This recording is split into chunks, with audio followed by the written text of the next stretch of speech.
Hello, everyone. Thank you for joining today's webinar. My name is Alexis Batulis with Columbus, and today we have a special presentation for you on automating your consumer use tax management. I'm excited to introduce your presenter today, Diana DeBello. Diana has spent over 25 years working with various industries in supporting the sales and use tax function. She has industry-recognized expertise in the areas of tax technology, leasing, jurisdiction identification, tax processing, telecom, and property tax. As a public speaker and author, Diana has developed numerous papers and presentations on the topic of taxation, including articles for the Journal of Accountancy and the Journal of Multi-State Taxation. So without further ado, Diana, I'll hand it over to you. Thank you so much. I am so happy to be here today to talk to you about consumer's use tax. This is a topic that affects a lot of companies across the US and can be difficult to comply with. So one of the things that you need to think about when you are considering what your exposure may be with consumer use tax is that all businesses, regardless of what type, do two simple things. They buy things and they sell things. So what part does consumer use tax play in that process? So typically when you are selling, you have a sales tax and determining a rate. But when you are buying goods, you have to determine the correct tax rate on what's being purchased. If your vendor doesn't do it properly, then you can be exposed and be required to have to comply with additional accruals and additional payments of consumer use tax. And who collects the tax? So when you sell, it's easy to know that you collect the tax for your customers on behalf of your customers and remit it to the states when you have nexus in a particular jurisdiction. You may or may not know whether or not your vendor is going to charge you tax because you don't know what their nexus is. So it's important to understand that when you make payments to your vendors, you need to be able to validate what tax is being charged. In addition to that, you have to look at product taxability. So product taxability will help you determine what is going to be taxed and where. So there are numerous products that may have an exemption or may even have an exemption based on how it's being used.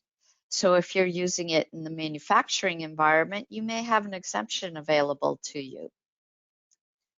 So when you're making a sale, you know when that sale occurs. And you know that when the invoice is generated, you need to calculate that sales tax and put it on the invoice so that your customers can see the tax and you can collect that from them. But when it's consumer's use tax, that's where it gets complicated because the when is a matter of it depends. It may be when you make that purchase, or it may change and be when you use those items. So in the example of items in inventory, if you withdraw items from inventory for your use, at that point, you're supposed to accrue a use tax, consumer use tax on that. Or if you are purchasing goods that are going to be used elsewhere and you send those goods out, then you may have that liability when you are dispersing those goods to different locations. So it can be confusing to determine when you actually have to accrue a consumer's use tax. What makes it so difficult? Well, I touched on a couple of the topics. So it's a constant battle where other companies may be exposing you to the liability. So you don't know if your vendor has nexus in the jurisdiction that you're making the purchase in. Growth, when you're growing, your company is expanding, that's going to put you at risk for exposure as you're purchasing goods that may need to have tax on them, or you're moving into new jurisdictions. And consumer use liability can surface after the invoice is paid. So we talked about some of those examples where the when doesn't necessarily mean when the sale occurred. It may mean when you're pulling it out of inventory to use it, or if you're moving goods to another location. Here are some additional consumer use tax challenges. There's manual or semi-manual processes that take you time every month. So most companies will look at their AP vendor invoices every month to see what has transpired. Do they have liabilities they need to accrue for? It requires tax calculation, GL accruals, filing, and you have to document the decisions that you made for audit support. Consumer use tax, or cut, as a lot of people call it, triggers can come from multiple sources that often require usage detail for research. And that doesn't necessarily get stored in the fields in your ERP. Purchase invoices with vendor taxing errors. So you could have a vendor who charges you tax, but maybe they just charge you the state tax. Purchases that are delivered to one location and distributed to another.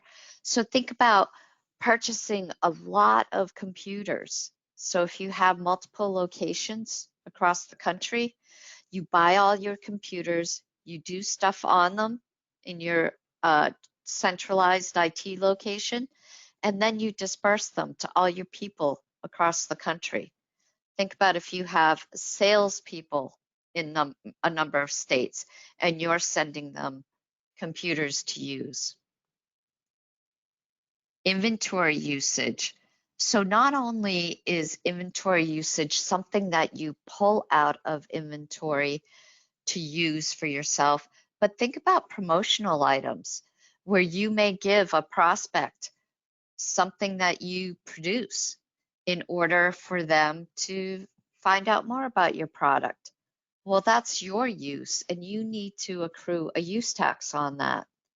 And the basis of what that use is can be variable as well. So use tax rules and rates change, requiring ongoing research. So do you always know what the rate is? Do you stay on top of all the rate changes that occur every year? So it's a challenge to manage this part of the business. And audit risks are also high for this. Self-assessment errors due to manual processes and tax law complexity and lack of AP training. So when you think about vendor invoices and who's inputting that information into your ERP, or if you're getting a feed into your ERP, who's making those taxability decisions? Is it someone with tax knowledge, or is it just somebody who's inputting an invoice and doesn't think about what the taxability is for that particular invoice?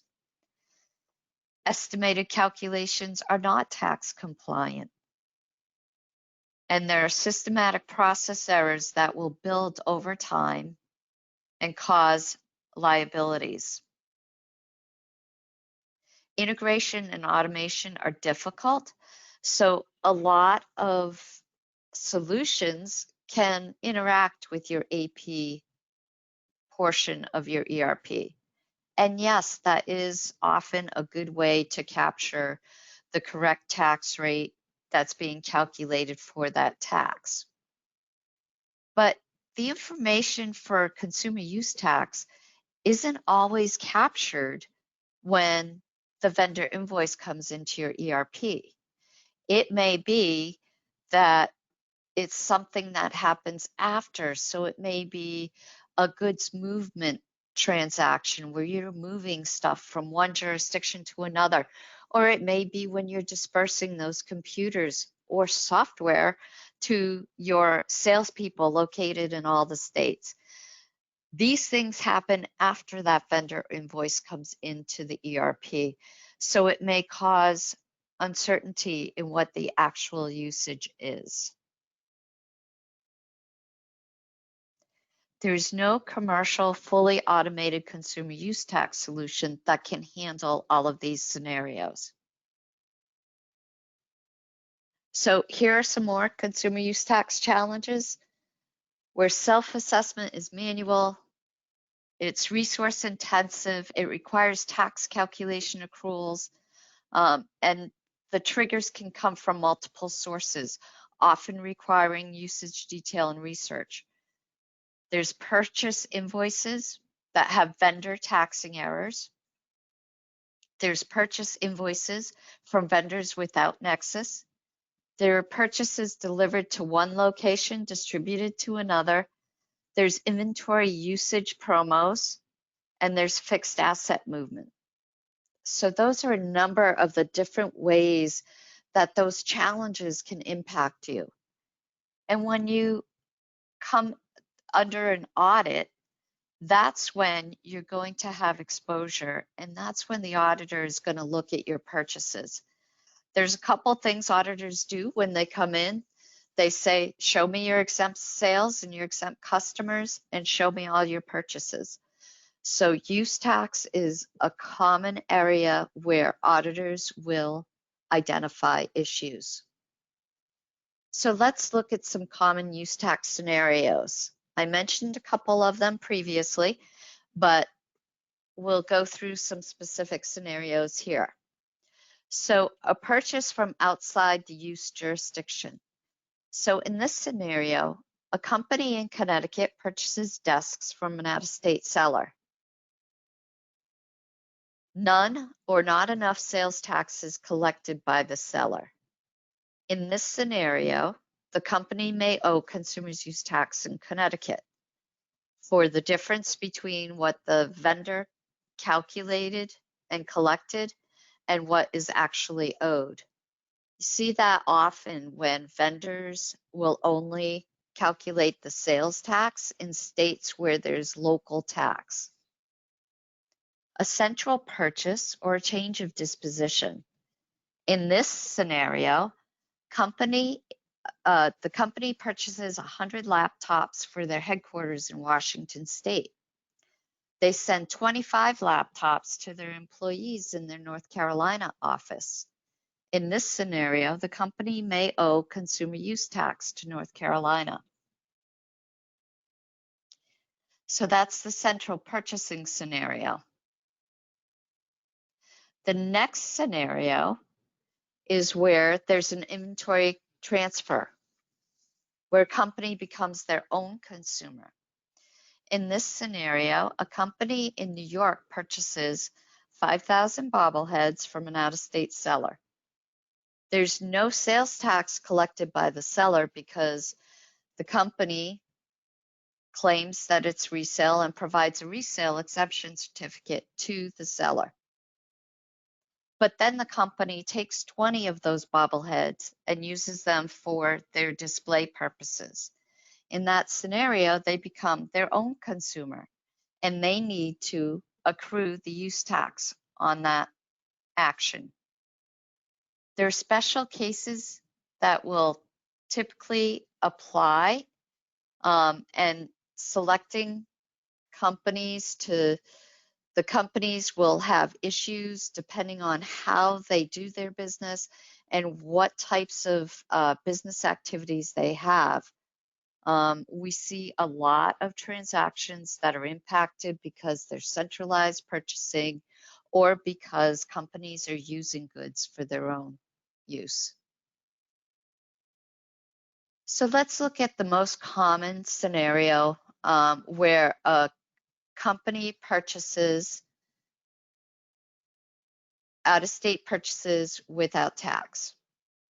So sales tax that does not consider local jurisdiction. So as I mentioned, The vendor may charge you tax at state level only, or sales tax that's incorrectly or undercharged, and then poor invoice details or no invoice. In a lot of scenarios, companies make purchases using credit cards, and some of the credit card reporting may not show the detail needed to identify what type of tax was charged.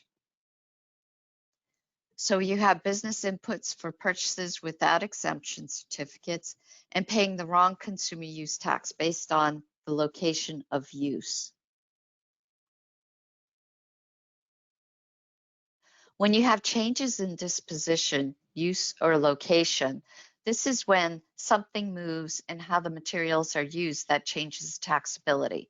So if you purchase in one location and then shift that purchase to another location with a higher tax rate, you typically will need to self-assess the consumer use tax on that difference. You're going to see this with centralized purchasing or an internal service distribution. Also, when you buy materials for manufacturing or resale tax-free and then use them internally, those goods that you use internally are going to have a use tax accrued on them. And not understanding the use of certain materials in certain ways. So depending on the state rules, if you're a contractor, say, and you're doing a contract, you may have use tax liability when you thought it was a sales tax transaction.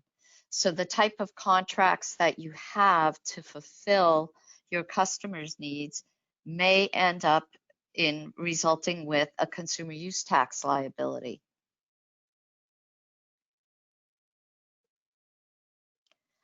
So here is an actual customer example. So this is a true use case. The company has more than 140 locations, and they have to allocate their SaaS software licenses to the various users across their locations. This affects how their consumer use tax rate is calculated. It doesn't matter that that SaaS software was purchased by the headquarters. What matters is that all of those locations use that software. So this company is required to allocate that software license to all the different locations. The Avalara customer example for a construction contractor, they had 90 employees and $200 million in revenue. They were in 12 states and they had offices in 4 states. They issued resale certificates for everything they were purchasing when they were purchasing building materials, but they didn't self-report use tax. When they ended up getting audited by the state of Nevada, the auditor assessed them $475,000 in uncollected or unpaid consumer use tax, plus the penalties. That was from a single mistake of not understanding which type of contracts they were fulfilling that would result in a consumer use tax liability. Then there are special cases. So these, depending on the business you're in, may be less prevalent. So if you have free samples or giveaway items, you may have a use tax liability. When you have incorrect taxation of the shipping and handling, so if you weren't charged the tax, you may have to accrue the use tax on that portion of invoices, vendor invoices. Capital improvements may result in a use tax liability. And then there's special rules for the denial of credit on another state's sales tax paid for specific goods that you move to another state. So we call this reciprocity. And when you move your goods and you've paid sales tax on them, then you move it to another state, you may have to accrue use tax on that. And that state may not give you a credit for the tax that you paid already. So understanding all of the rules associated with that is critical and important. There's inventory usage, there's fixed asset movement. So how long can something be stored? before it creates a use tax liability. There's special rules and rates for software and digital goods. So we talked about the SaaS software. There's direct pay and multi-use permits. So if you have a direct pay permit, how do you calculate that use tax accrual liability? And then back to the state reciprocity, there are gaps in that. So it's a myriad of issues that you need to manage. And how is it managed today? How do companies handle it? Overwhelmingly, a lot of customers that we speak to say they don't handle it very well. The senior director for a leading software company stated, I would estimate that 95% of companies don't handle it right. It's almost impossible to handle it right. There's so many variables. But what can you do to handle it almost perfect? So the strategies vary wildly. A lot of companies have that if I don't think about it, it'll go away, or ostrich mode where they don't want to address it. A number of companies will say, well, you know, based on what we do and based on what we use, let's estimate that it's going to be 5% of what we purchase. There's manual paper invoice sampling and batch, where companies will have someone go through a sampling of their vendor invoices to see where they may have liabilities, and then use a statistical sampling to try and extrapolate that across all of their purchases. And then there's the spreadsheet manual audit, where they use their spreadsheets to try and calculate the use tax on a subset of invoices, and again, use that to extrapolate it against the universe. There's manual assessment. This is when you manually do invoice inspection at the time you receive it from the vendor. And again, a lot of companies don't have a knowledgeable person receiving those vendor invoices. So this would be an additional process. And then manual batch inspection. So this goes back to using the spreadsheet to capture the information and then extrapolating it and using it as an estimate. Then there's outsourcing. So this could be externally a multi-year reverse audit, where you have a firm come in and look at the last 5 years or the last 3 years to try and determine where your use tax liability is. And then you can just outsource the entire process to an accounting firm or use automation. So how do you use automation to help capture this information? This is some numbers to look at, some consumer use tax statistics. So 14.4% audit violations for cut are on out-of-state purchases. 19 is the number of states that charge consumer use tax and sales tax on software as a service. So if you're subscribing to a software as a service software solution, you need to look at that. 8 is the maximum years Nevada may audit if not registered for consumers use tax with them, versus a typical 3-year look back period for audit. $763 million is the estimated uncollected consumer use tax in California in 1 year. So that was taken from some statistics from 2011. That's a lot of money that these companies are exposing themselves to having liability for. $475,000 is an audit hit to one company for a single consumer use tax mistake in only 1 year. So it can lead to significant exposure if you don't pay attention. And then 80% is the amount of audit assessment dollars that are due to consumer use tax. So when I said the auditor comes in and says, let me look at your purchases, believe me, they do. They get 80% of their audit revenue from looking at companies' purchases and identifying exposure due to consumer use tax not being paid. Why consider automation? Well, the first reason is productivity. If you are doing this manually or tracking it in the spreadsheet, it's definitely error prone and resource intensive.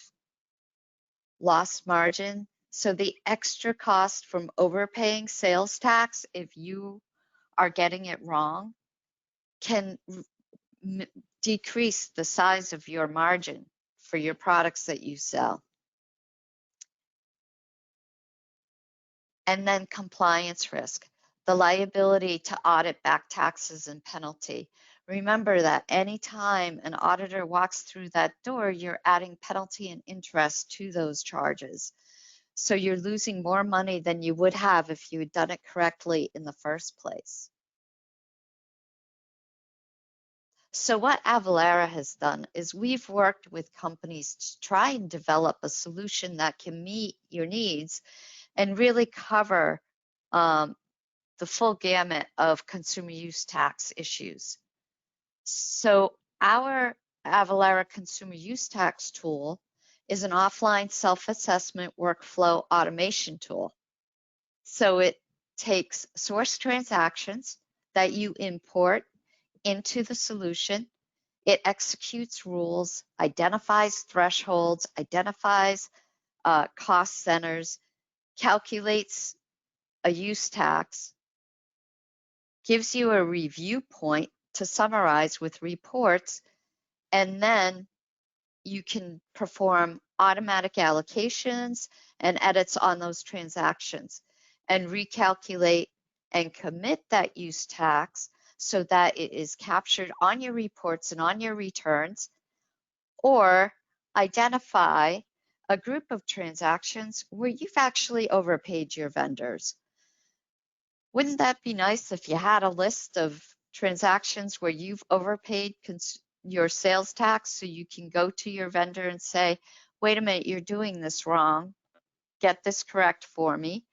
Or in the case where you have exposure, recalculate that information and then commit that amount so that it's getting onto the correct return for the correct period of time. And also having reports that can act as an audit trail, can create your journal entries, and capture your liabilities by jurisdiction.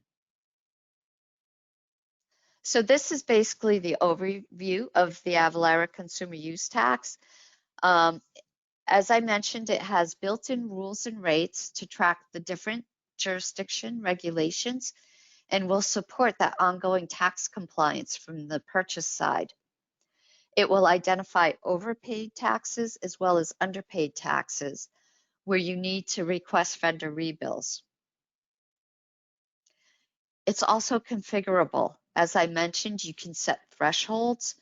So you can say anything that's over $100, look at. You can do cost center or taxability code assignments automatically. You can set vendors as trusted vendors or vendors as ones you always want to review. So you can set transaction flags for that human review. And it gives you an automated way to prepare all of those invoices and all of the transactions and create those reports so you have all of that record. It's an easy to use user interface that will identify all of the taxes that you either need to accrue and self-report or go back to your vendor and have them do a credit or a rebill.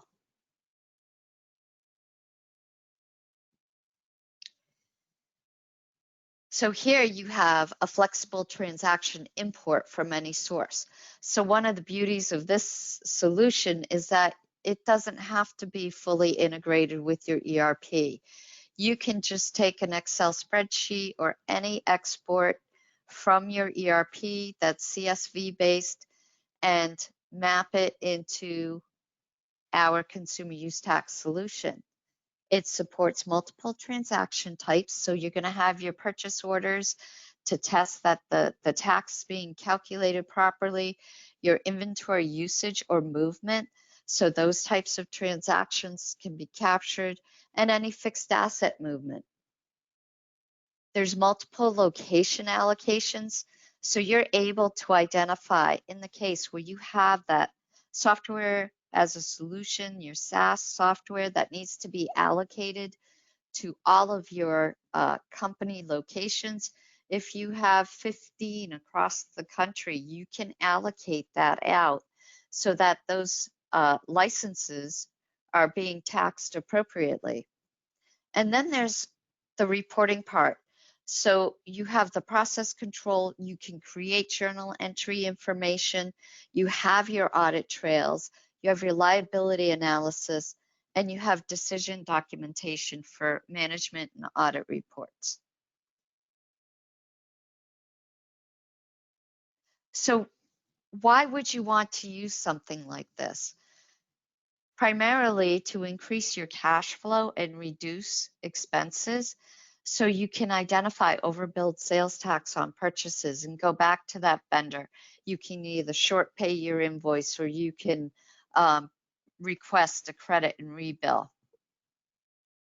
You gain control of the consumer use tax self-assessment process.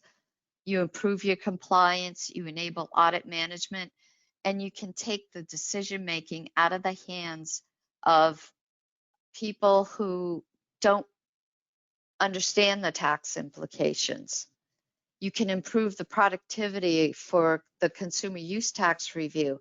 So instead of doing a manual review of invoices or keeping it all in a spreadsheet, you now have a way that can allow you to do some rules-based decision making and create an accrual and get it on the tax return. And you can integrate transactions from multiple systems. So if you have your ERP solution and then you have your e-commerce solution, or you get feeds from different locations, you can get that information from your different feeds. So if you are getting a credit card feed and you're getting your ERP feed, or you have multiple systems throughout your company, you can take outputs from those systems and import a file into ACU or Avalara Consumer Use Tax to get that tax calculated.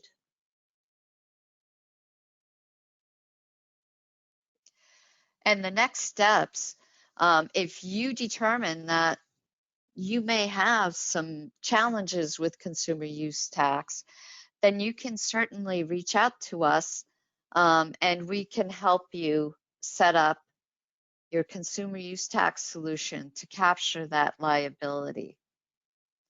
At this point, I would like to take any questions that there may be. Do we have any questions?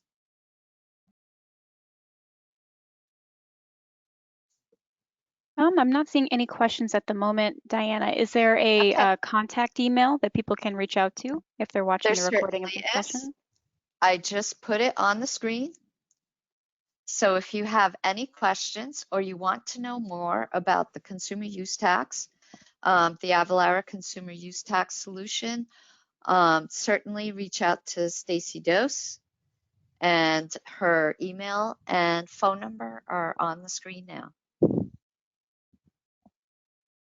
Okay, great. Thank you so much, Diana. That concludes our Thank you. webinar today. Have a great day, everyone.